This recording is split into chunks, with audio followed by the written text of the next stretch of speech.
Hi, everyone, and welcome to Crushing Doubts. I almost said annual Q&A. No, we do it every week. That's pretty funny when those words come to your head. In any case, it is always Mondays, 6 p.m. Eastern, 3 p.m. Pacific, and I would love to talk with you about any questions that are mind-body related. I suppose you can ask others. I like to answer other questions, but we're mostly here to talk about the mind-body stuff. So as soon as you guys have anything, let me know. We do, as always, usually have some preloaded questions, or sometimes I notice questions in the comments that I want to highlight. And so I am going to bring a couple of those today as well, if there's time. We'll see how active the chat session is. If you want to come on to join me, though, we've had one person do it at least, and I'm sure it will happen again. You can go to www.callcrushingdoubt.org, and you can come on as a video guest or just as audio if you would prefer to do that. So let's bring up our first preloaded question because we don't have any questions in the chat room just yet. Here it is. This is from Lorian, a return questioner. The other day, after listening to your show, thank you for doing that, I was writing a list of my emotional themes and trying to come up with a core narrative. And an old symptom that I haven't had for a couple months suddenly came back. So far, I've been unsuccessful in getting it to go away again. I sometimes think I shouldn't stir up those old emotions and just leave that hornet's nest alone. Any suggestions? Okay, if we can leave that up on the screen. A lot of times I have certain parts of it that I answer. I think you guys know how I work at this point. So the first thing that I would say is you never have to dive back into a hornet's nest if it was really hard for you. You really don't. Your body is ultimately going to tell you if you need to do that. But I will say this, if the symptom's hanging on, it's something you may want to consider. But let's remember this. The reason I have things organized in columns is that different things can lead to the symptoms. So it might not even be the emotions leading to the symptom. It could be a doubt thing that has pushed it back in. So you might check in with your emotions and find there's really not that much there anyway for me to have to dive into. But the columns are there so you can check each one. It's really, in some ways, it's a point of organization for people. So on the one hand, you can look in your emotions column, see what's there. But if you're afraid there's a hornet's nest, I have to say my ears prick up to that because I'm just like, ooh, I could go in two different directions. I don't want you to have to do that, but I also don't want you to feel that there is something emotionally that you can't get to. Because when we get to the power column, one of the things that we're working towards is emotional peace. And to get emotional peace, it's usually good to not have a hornet's nest lingering somewhere. So it's tricky. And what I've tried to do is balance the kind of work that I do so that there are multiple answers to any problem and multiple ways in. And that's really part of how I came up with the columns in the first place. There are different ways into the problem. So if you didn't want to go in the emotional way, you could start to look at doubt. Now, I want to talk about old symptoms returning. Old symptoms returning can be especially scary, especially if you have a long history of fear and doubt with them. I want you to try to think about it this way. These symptoms are no different than any other symptom. Yes, they have a history with you, but I don't want anyone talking you into the idea, uh-oh, there's that old neural pathway that's so grooved, because that will send you down a path of thinking that this is going to be harder to get rid of. You have to think of every symptom the same as any other. You apply the same rules. The same rules apply for how it got there. And so I would say go back to the start as if this is a new symptom. Don't even treat it like an old symptom. That's the main suggestion I would say for that. Okay, let's pull up another question that we have waiting for us. Oh, and while we're waiting, if you haven't already, click subscribe, ring the bell for notifications, hit like if you like what you're hearing, and put your comments below. As I think you've all seen, I answer everybody directly. So we have a question from Christina C. Now, this is a two-part question, but we actually broke it up into two because it was a little bit longer, and this will be a better way to do it. And so if questions come in, we may have an interruption between the two. But Christina says, I have heard of people who have completely blocked out being sexually abused as a child, for example. If the brain is creating symptoms to prevent the person from remembering what happened to them and the resulting emotions it would bring up, is it necessary to recall that memory? Well, that brings up a lot of great questions all in one. let's leave this up here too, because this is a lot of times people don't realize this, but it's not. When I see a question, my wheels are turning. So I'll start an answer, but I'm also thinking about it, and it's going to, evolve in particular directions. So first of all, yes, I know people who have completely blocked out sexual abuse, mostly because they later did recover that memory. So, but there are plenty of people who have blocked out an experience, whether it's sexual abuse as a child or something else. When people have gotten, I think there are people who've been in like plane crashes, they don't remember it. And there can be a lot of selective amnesia that happens out there. But I don't want people thinking that that is the norm. That's not usually what happens. So you can usually trust what's going on in terms of what you know. What is more common is that people have a vague memory, but they don't really know whether it was real or not, or they remember something, but they've downplayed how big of a deal it was. And that category is probably the largest one that I've found. So if the brain is creating the symptoms to prevent the person from remembering, now this is what Sarno says, that symptoms are a distraction from emotion. Is it necessary to recall that memory? I don't think so, no. Here is the way that I think about it. It is necessary to recall that feeling. You don't need to recall the memory. You need to recall the basic feeling that you're having, because that will connect to the body. That will have the body get the message across that it is trying to communicate. So let's remember, there is a distinction that I make between what Sarno says and what I tend to think. I do think that symptoms can come up as a distraction, but I think that happens in a very, very limited way for a very short period of time. What happens most of the time is that the emotional column is trying to communicate the symptoms. I guess we actually could call it the power column, because the power column is where we find that a part of us wants to be more powerful and be happier. So it is not necessary to recall that memory. In fact, I have had the experience of working with people where people do recall the memory and then enter into a period where they have lots of symptoms. And so I try to take it really slow with topics like that, because they're just so big and powerful. Okay, we have a question coming in from Linda. Thanks for coming back, Linda. She says, oh my God, I have had 3 old symptoms, one that is 9 years old, reappear in the past couple months. Well, highly relevant. That has been discouraging. Absolutely understandable. Do you incorporate ACT in your therapeutic model? Now, I do want to admit something. There are so many acronyms out there, and a lot of times people refer to them, and I actually don't even know what that is. I have to think about what that stands for, because there's so many different things it could be. Linda, elaborate on what ACT stands for, and my apologies for not knowing right away. It seems like it's something cognitive therapy, but I don't actually know. Meanwhile, while we're waiting, I'm going to talk about the discouragement of return symptoms. Thanks, Christina. She says it's very helpful. So I'm going to get to you, the second half of your question, Christina, in a second. Let me just finish with what Linda's talking about. And Linda, get back to me about ACT, and I'll answer that. So I think you can probably see that I don't incorporate it in a way that I know, because I don't even know what the acronym is. But there are frequently times where I find that I am incorporating things that are just under a different name. So we'll get to that in a second. So I do want to say, if you're really discouraged by symptoms coming back, I encourage you not to be. What it usually means actually is that you're about to take a leap forward. Doubt comes crashing in as a way to prevent you from taking a leap forward. So far from being discouraged by this, Linda, you could take it as a sign a breakthrough's coming. That's my guess. But I do want to hear back from you on what ACT is, and I'm sorry that I don't know it offhand. Okay, Kim Herwick. Why is my body so stiff all the time? If I sit for more than 5 minutes, it's harder than heck to get up. I used to be able to lay on the couch all day on a rainy day and watch movies with no problems. Okay, so Kim, I probably would have to hear more about how the stiffness tends to go in this way, but I'm going to try to weigh in as intelligently as I can.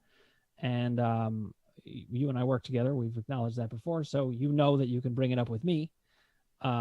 and I, will try to factor that in. But stiffness is really about a mindset. Everything is about your mindset. And one thing we need to remember is that your physiology changes as your mind changes. So you're probably stiffer because you're either going through something emotional, or more doubt has come up, or a power issue has come up. It really is the three columns. One of the reasons I love that organization, it gives everyone a chance to look at some categories to look in. It gives you a system to work with. And as you work with that system, you can look and find what's leading to this uptick. What I would say to you, Kim, though, is the main thing you need to do is, I totally know that it is objective physical reality that you are having more trouble getting up and you're stiffer. But you've got to remember that is a mindset thing more than it is a body thing. I have actually, I challenge this in myself all the time, and it really helps. When I'm on a long car trip, I used to get up after, let's say, maybe 2 hours, and I'd be like, oh man, really stiff. Now I can drive 10 hours without getting up. I guess I drove 9.5 hours technically, but it was 9.5. And I decided, okay, I'm going to challenge myself. I'm not going to be that stiff. I got up and I really wasn't that stiff after 9.5 hours. Now, if I can do it, you can do it too. But it's all about the belief system. And also, aging is another thing that can sometimes get in the way of that for people. They think, oh, my body's not what it used to be. I really encourage you all, challenge that belief system at least until you're 85. Your body is totally fine. It probably is even past that. Okay, we've got Ron Rager. Welcome, Ron. And for those of you who don't know, Ron was one of our early testimonials who came on. So it's really good to see you back here, Ron. You previously said that when working on power and not remembering dreams, one can think about power just before going to sleep. I've tried this and often can't go to sleep. Is this my mind processing? Yes, Ron, that is true. Guilty as charged. There are going to be times where I will make a recommendation that we have to tweak because it's not working for you and your individual mind. What I was saying could help some people, but if it doesn't help you, then it's not the time to do it. You might decide that you're going to do it, let's say 2 hours before you go to bed. And then you let your mind calm down. So I would say this is either your mind processing or it might be going into overdrive. And mea culpa if I contributed to that. But, you live and learn. We find out what works for who. Okay, getting back to Linda. Acceptance and commitment therapy. Yes. Okay. She says, it is acceptance and commitment therapy, and there is research to indicate it is effective. I know there are so many therapeutic models. There are tons of therapeutic models. Most of the models have something very positive that they work on. They've shown efficacy in various ways. What I would say, look, I don't know it by that name, but my power column work really is very much like acceptance and commitment therapy, especially the acceptance piece. But I think there's, and I don't know if I'm speaking that intelligently to what acceptance and commitment therapy is, but my understanding of it is it's what it sounds like. You have to think about, you have to face the realities of what you're dealing with. And, you let it in so that you can fully accept it. And the commitment part, I think, is about committing to that truth, but I don't actually know, Linda, so you let me know. Linda also says, my mom is 85 and she's a force of nature. So there you go. Listen, it really is in the mindset. My plan for getting older, knock on wood, we all have worries about that, but my plan is to keep challenging to stay young. And I watch my parents and I'm challenging them, stay young in your head, and you stay young in your body. Lynn, I'm going to say more about it, but we've got Mark R has a question. Have you ever recommended hypnosis or self-hypnosis to help work on some particular areas? That's a really good question. I once had a hypnotherapist reach out to me wanting to see if he could be of help with some of the people who haven't been having breakthroughs. I'm a big believer in that there's a lot of good stuff in a lot of fields. So I'm sure that hypnosis can help some people. Self-hypnosis as well. I can't speak super intelligently on it, Mark, but I can say this. Find somebody who's highly recommended by somebody you know, or comes highly recommended from lots of reports of people who have seen them, and check it out. You know, I would follow your nose. Each one of you is going to have a path that works well for you. I found my path by collecting kind of information on what Sarno said. I read Molecules of Emotion, which he put in his book, and I wanted to know what Candace Pert had to say. I read Joe Dispenza. I read Howard Schubiner. I read David Schechter. I read David Hanscom. I read David Clark. Lots of Daves. And I read Eric Sherman and Fran Anderson. There's tons of great books out there. And they all have different things to say. And one of the things, I'm actually going to do a video on this week. I'll be filming it this week. It comes out the following week. But it is about how to deal with contradictions that you run into in this field. And so I would say, with respect to hypnosis, there's no reason that it couldn't help. It's not something that I've ever recommended myself. And that's partly because I've generally been able to get the breakthroughs that I've really needed to. But who knows? Maybe it would have helped things go faster. So I'm open to ideas. Ultimately, it's about what works for you. Now, let me jump back to you, Linda, with your question about, do I incorporate ACT in my therapeutic model? What I was saying about that is that the power column essentially is very acceptance related. The kind of black and white thinking that I recommend, we have a video on that I believe comes out tomorrow. I'll check with my producers to make sure I have that right. It's kind of hard to keep it organized all the time in my mind. But thinking in these ways can help you commit to what is. And I think that's a part of acceptance, is to commit to what is so that you can figure out how to move forward. So actually, there's a question coming up in the preloaded questions about inner child work that reminds me of Linda's question here. Let's pull up, though. I think we have the second of Christina's questions. I want to make sure we get to that. So Courtney, bring that up for us. In the meantime, I want to give a shout out to Linda's mom. 85 and a force of nature. This is what we want our parents to be doing. Okay, here's Christina's second question. Is the only way to relieve the symptom to somehow get the person to remember what happened? And how would someone do that? I know Sarno says you cannot get to the repressed emotions and emphasize knowledge, but then there are people like Nicole Sachs who say we need to get out all the repressed emotions. Okay, so this actually fits with what I was just saying to Mark. There is no one answer. Now, I'm not saying that to be discouraging. I don't want you guys to be lost in a sea of potential answers and confusion. What I would like you to do is to collect the things that make sense to you until it forms into a cohesive unit of understanding. So what I will say is, some people need what Nicole's saying they need. And some people, they're better leaving that untouched. They really are. The thing you want to follow is your body. If you are trying to get to a repressed emotion and you keep getting really, really ill, you could leave that alone for a while. Maybe that's telling you, no, I don't want to know about that. I want to go in through the doubt or the power door. And that's totally fair. And then there are other people who are saying, I'm getting stuck and I need to do journal speak like Nicole recommends and invented.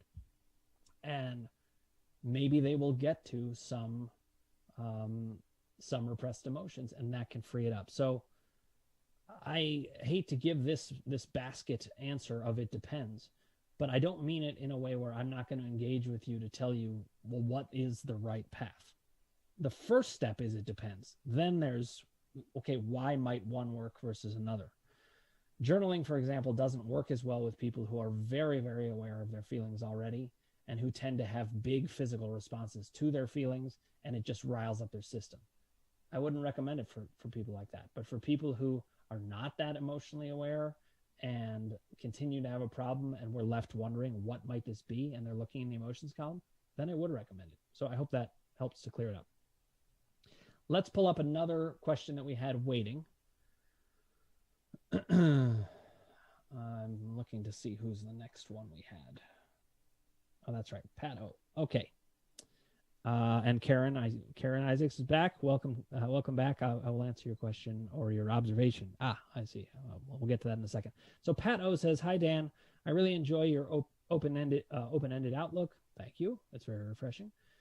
Have you any thoughts on laryngopharyngeal reflux, LPR? It's a condition that shares symptoms with mind-body issues. For example, globus, vocal tension, pain, etc. I have a diagnosis despite no inflammation, and doubt is huge." So this was a question that actually came up in the comments. I can't remember which video it was, but I think it was the diagnosis versus symptoms that came out on Friday of this past week. So the reason I decided to highlight this is that there are so many questions about, does this diagnosis fit? Does this symptom fit? And I really want to keep highlighting for people that the mind can affect any part of the body, and it can do anything the body can do. So when I hear a question like, have you any thoughts on laryngopharyngeal reflux? My initial thought is, this absolutely can be a mind-body thing. I'm not saying it is. I'd need to know more in terms of what doctors said, but so I Googled it, like everybody else, to find out what it was. I mean, I had an idea. I know the larynx and the pharynx are, areas in the throat, and reflux, I know what that is. So I had an idea anyway. Turned out to be exactly what I thought. It's stomach acid that creeps into that area. So I would say that is almost certainly to be a mind-body symptom. Anything that isn't a major life-threatening related illness, it's going to be a mind-body issue. I'm not trying to come across as a zealot about it, but I just don't see the logic in saying that any of these little things wouldn't be, because the mind and the body works together in tandem on these things so much, and they cause symptoms from head to toe, everywhere you look. So I hope that answered the question. Karen Isaacs with an observation. She says, this I think is about aging. Let's see. Yes. I decided in this last year that I'm going to be bike riding when I'm 88, if not 92. Yes. Okay, Karen, we're on the same page. I'll check back in with you in 30 years. I would love that, Karen. Let's check back in 30 years, and I will still be playing basketball. I hope. In 30 years, I will be 76. If I can make it playing full court basketball at 76, and you're still bike riding at, 92, well, then we really have done something right. But I like our chances, actually. Okay, we have Paula Saslow. Similarly, some people say you shouldn't pay attention to your symptoms to get better, and Sarno tells us to read his book every day, which would remind us of them. What belief do you adhere to? Thank you for this question, Paula. This highlights again how many mixed messages you guys are getting. I just want to empathize with you about that, because first of all, you're trying to get better. These symptoms are a big deal. They're no fun. We know this. And you want answers.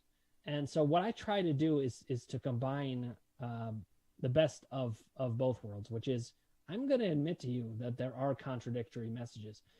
But when we zoom in closer, they're not actually contradictory. They just apply in different situations. So what I would say to that, Paula, is there are people who I meet with them in the consultations I do, and I say, you know what, you have the kind of what Sarno called TMS, or mind-body issue, PPD, whatever we call it. You have the kind that is exacerbated most by attention.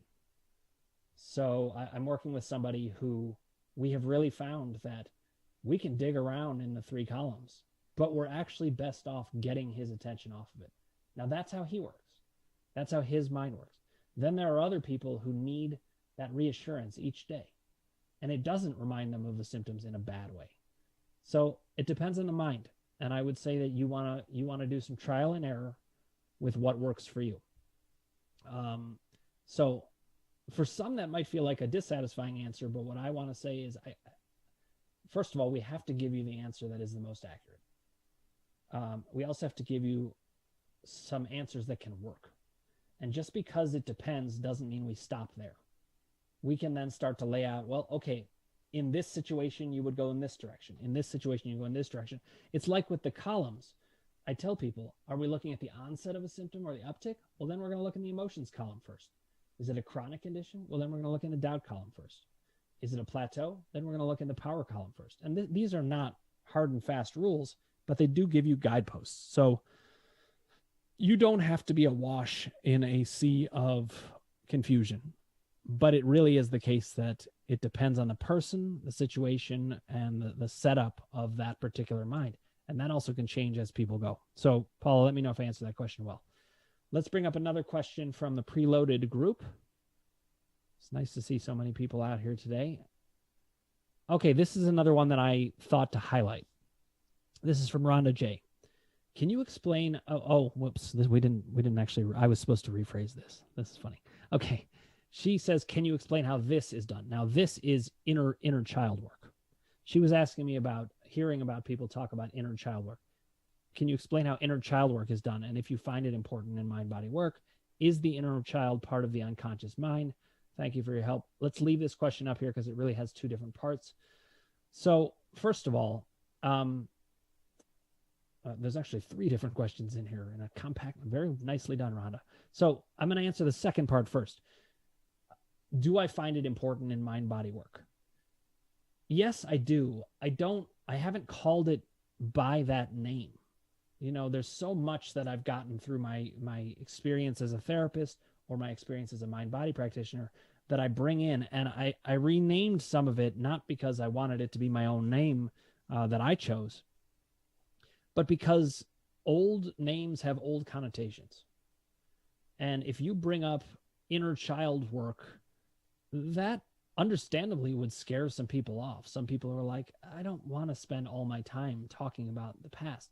Well, the fact is you can get at the same basic ideas talking about how the body's representing the core you in the present. And you don't even need to mention the term inner child. So ultimately, I try to be very respectful of people with respect to terms. The terms should really be your own. I can bring up terms and see if they fit for you, but we throw out any terms that don't work for you. It's just like when I talk about the power column, I actually usually ask people, is there a word you'd rather use for this? Because it's got to be things that work for you. Power is what worked for me. And it does capture the basic idea, but it's just a word. So inner child work, though, let me just talk about what that is basically learning to empathize with that little kid that you were, because you still have that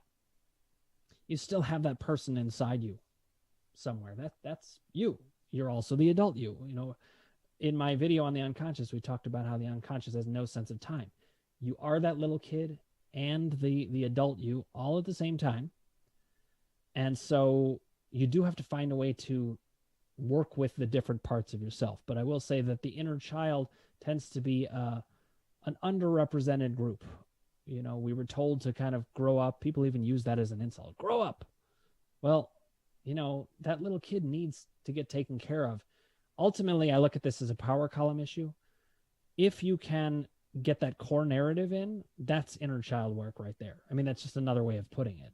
I think it's a way that I think appeals to more people, maybe even makes more sense to people. I think a mistake that the field of psychology has made, just like any field makes lots of mistakes, is we have sometimes brought up terms that people can't relate to. I mean, it's something we need to keep an eye on. So here's the third part of the question. Is the inner child part of the unconscious mind? The inner child is both conscious and unconscious. Every part of our mind is conscious and unconscious. There are different parts. So it's a really important question to highlight. And I see Mike P, you have a question. Welcome back. I'm going to get to you in a second. But essentially, any part of you has part conscious experience, part unconscious experience. As an example, let's take aggression. Every single one of us is aware of being angry at times. Almost everybody. The ones who aren't they've separated it out somehow, and they probably have a lot of mind-body symptoms because of it.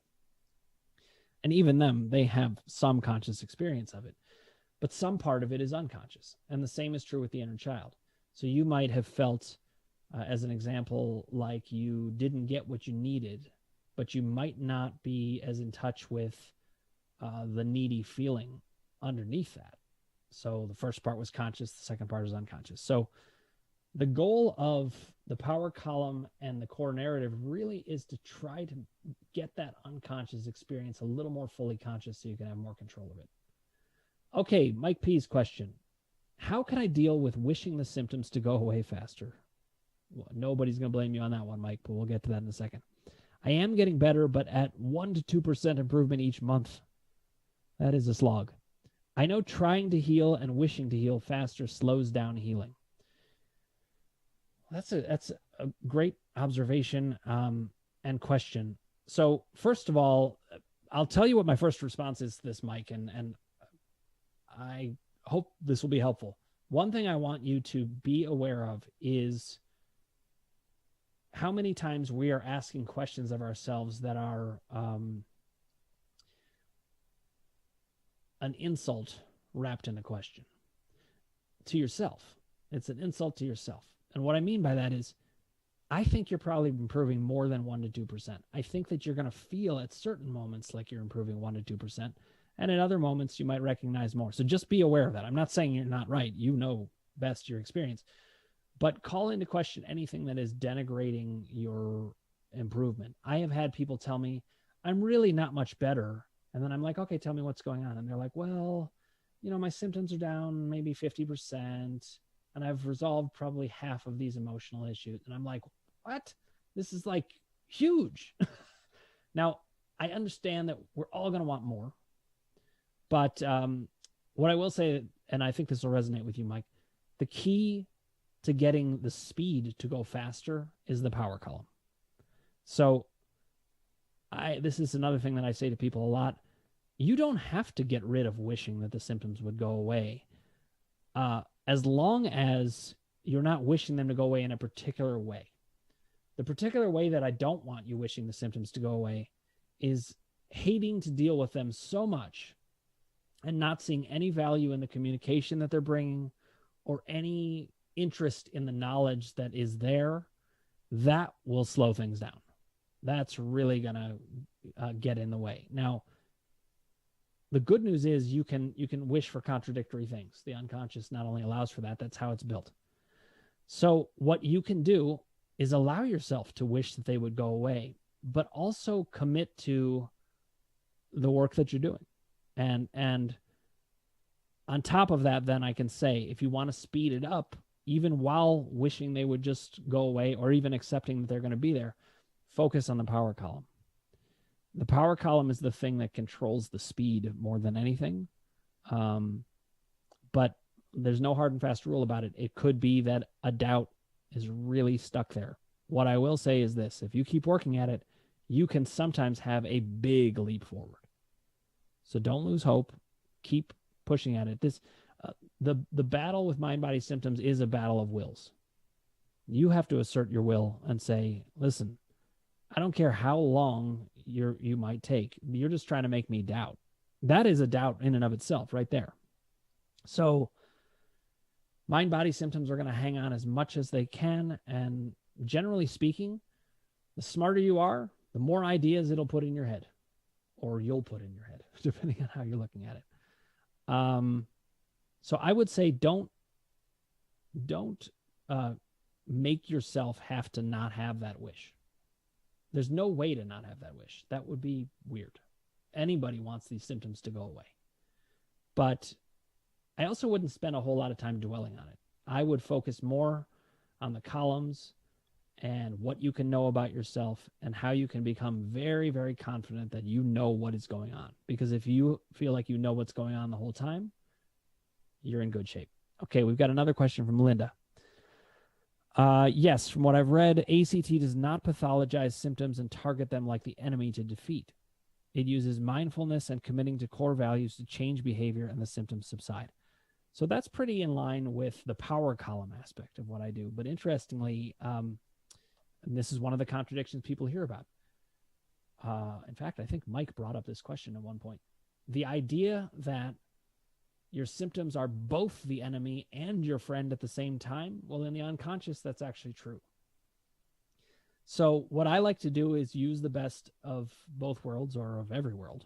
So when it comes to symptoms, there are times where you're going to treat it like it's the enemy when it's trying to cause doubt. That's the main time you want to see it as the enemy. Aha, you're trying to get me to doubt. But when it comes to emotions and power, it's your friend, and it's trying to communicate. It's not the easiest friend. It's a real cantankerous friend that causes a lot of problems and hurts. But it's really you empathizing with you. So that's the part that definitely fits with ACT. It is how I think about the symptoms more. But when it comes to the doubt column, it sometimes can be helpful to think of what Sarno called TMS, or mind-body symptoms, whatever we're going to call it, because we still don't have a great term for it. I just call it mind-body symptoms because I don't like to call it a syndrome or a disorder, because it's actually the human condition. Sometimes it's an outlier of how strong that human condition is activated, but I don't like to call it those things. So when we're looking at that, I do tend to think of it more in the lines of communication than distraction. But I also think there's a third category, which isn't either, and it is trying to get you to doubt. That's not distraction or communication. So that's an interesting thing. I hadn't thought about it that way myself even. Okay, Courtney, can we bring up the next of the preloaded questions? And I just want to give people a heads up. We've got a little bit of time left, but if you want to get your question in, I would get it in the chat soon, because we're going to run out of time soon. I also did want to say, if you haven't already, click subscribe, ring the bell for notifications, hit like if you like what you're hearing, because it lets me know, if this was a session that felt like it was helpful in the answers, and it can allow me to hone things. Put your comments below, and I will get back to you personally. Okay, this is another comment I decided to highlight that came from the comments of the videos this past week. This is from Vivian R. I do believe the mind-body is constantly changing, yet my experience, especially in the past, has been as a delayed, quote-unquote, delayed reactor. I'd get an uptick in the symptom a couple of days after an upsetting event. Lately, the delay is shorter. I wonder if the connections that I made to emotional events when the uptick came days later were right. In other words, is the physical response always instant? I want to leave this one up too. There's so much in there, so let's just leave this up at least for a couple minutes. So first, I'm going to get right to the question. In other words, is the physical response always instant? So the answer that I gave Vivian that I wanted to highlight here is that, yes, the answer is still always instant, that the physical response comes to the emotional experience. But one thing you have to remember is that if you have a delayed emotional experience, then the physical response isn't going to come in until you're processing the emotion. So there are people who have, I'm not saying this is true about Vivian, absolutely not, but there are people who have what's called dissociation. It means that they're not as present with their own experience, their own emotions or body. And actually, we all dissociate to some degree. When you kind of zone out and you're thinking about something else, that's dissociation. But there are some people who dissociate at a larger scale. It's a bigger part of their built-in psychology. Maybe they had to do that as kids because things were so upsetting that they couldn't stay there.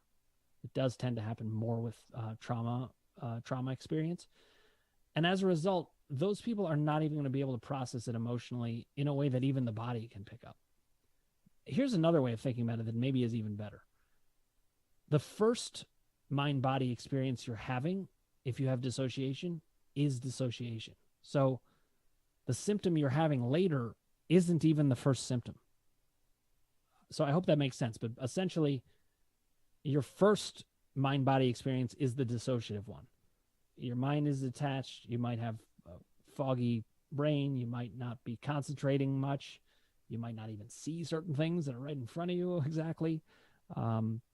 So the way I think about it is that it's when you start to process things. It's a great question. I'd love to revisit it at some point. Linda Alarde says, that makes perfect sense. I keep trying to remember Lorimer Moseley saying, he's He's a neuroscientist who talks a lot about mind-body stuff, saying pain is your brain trying to protect you. No brain, no pain. It was funny the way he said it and brutally true.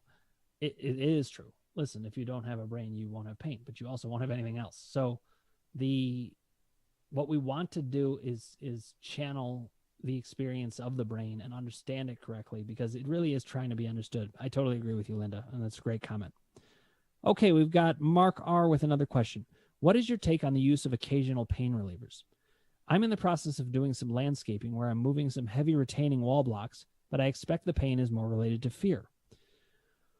Okay, Mark, this actually relates to the video that I'm going to film this week, which will be coming out a week from this coming Tuesday. That's way too confusing. Don't worry about it. Just click notifications and you'll find out when it's coming out.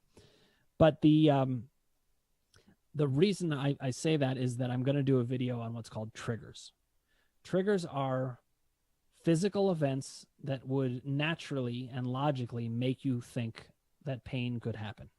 So moving heavy retaining wall blocks is one of those. So Mark, I'd say this.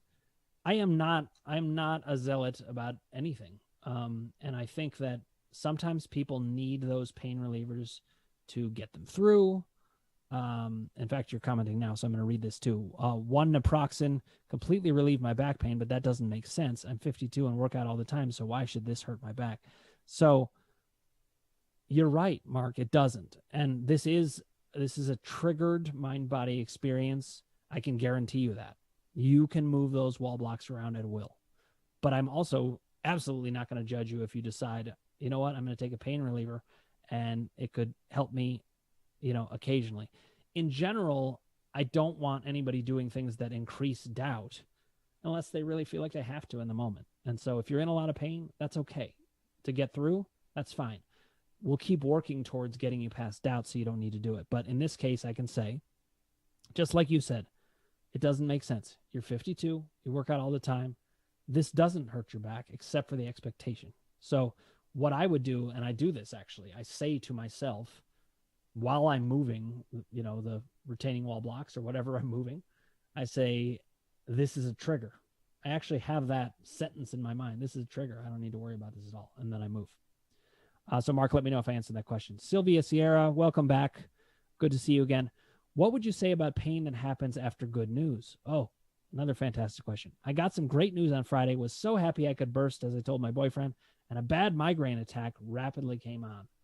First of all, let me empathize with you about the migraine coming on and about the natural frustration of symptoms coming in to frustrate a great moment. But I really love this observation, and it's an important one for us to think about. Symptoms do not just come on with bad news. If you think about it, especially for people who grew up in situations maybe where their good news wasn't so celebrated or things like that, it could be that we have a sensitivity or a vulnerability that comes up when good things happen. I can tell you I do. In fact, there is a thing that happens for a lot of mind-body sufferers where they smile when they're talking about bad news and they don't smile when they're talking about good news. And it's not because we're so backwards. I used to have this and I used to wonder, what is this? And I really didn't like it. But then I read about it in Sarno and I was so relieved. I was like, oh, I'm not something totally wrong with me. The thing is, people who have been through trauma or maybe felt wary based on their experience, they can be afraid of revealing what is happening. And so, Sylvia, it really is going to depend. For some people, I'm not saying anything is true for you in this situation. I'm going to give different examples. But for some people, they could be in a relationship with somebody who really doesn't respond that well to good news. They don't support it enough, or they give underwhelming responses, and that could be experienced as bad, the worry about it or the actual thing. For other people, they give great responses, but we somehow feel that we don't deserve it in some way, and that's core narrative work there. So what I would say is, just like anything else, this can be understood, but you got to take the body at its word. It's not weird that you had a symptom after something good. It's just something that we need to pay attention to and try to learn about. So we're going to get one last question in here, and then people can always email me if they want. It's Dan@crushingdoubt.org. And you can also contact me, on the comments of any video, and let me know if you have questions. I'm going to get Patrick's P to the @ sign. I'm going to get your observation or question in, and then I'm going to get back to Sylvia saying something else. So Patrick says, I find that doing yard work and other labor around the house causes me pain, whereas more intense, dedicated exercise make me feel good. Perhaps because I dislike and resent the chores, also expectations. Bingo. That, I'm not saying that's always going to be the case, but one thing you need to keep in mind as a source of pain is simple resentment.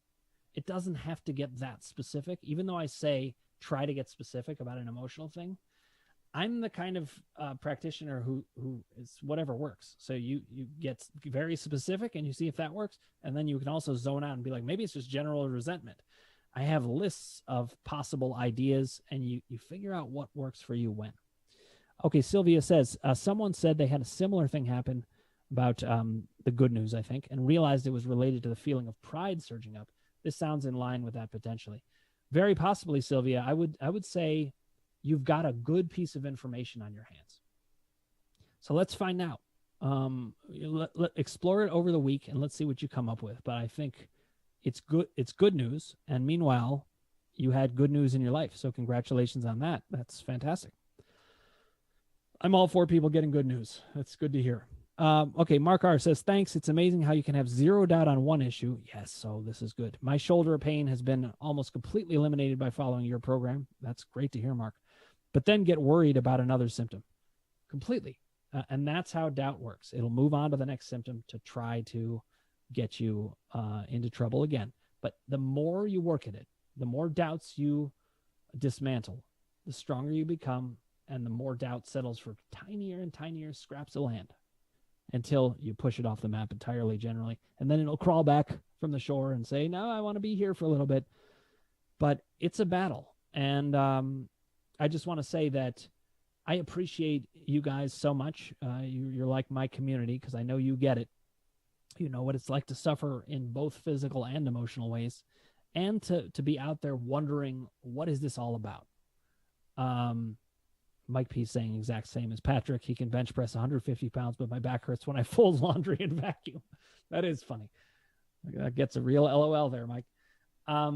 So I want to thank you all for joining me. It's always a pleasure. I find that I want to just go on talking about these things with you guys. So the good news is I will be back next week, same time, 6 p.m. Eastern, 3 p.m. Pacific. And if you haven't already, click subscribe, ring the bell for notifications, hit like if you like what you're hearing, and put your comments below, and I'll get back to you personally. Thanks again, everybody.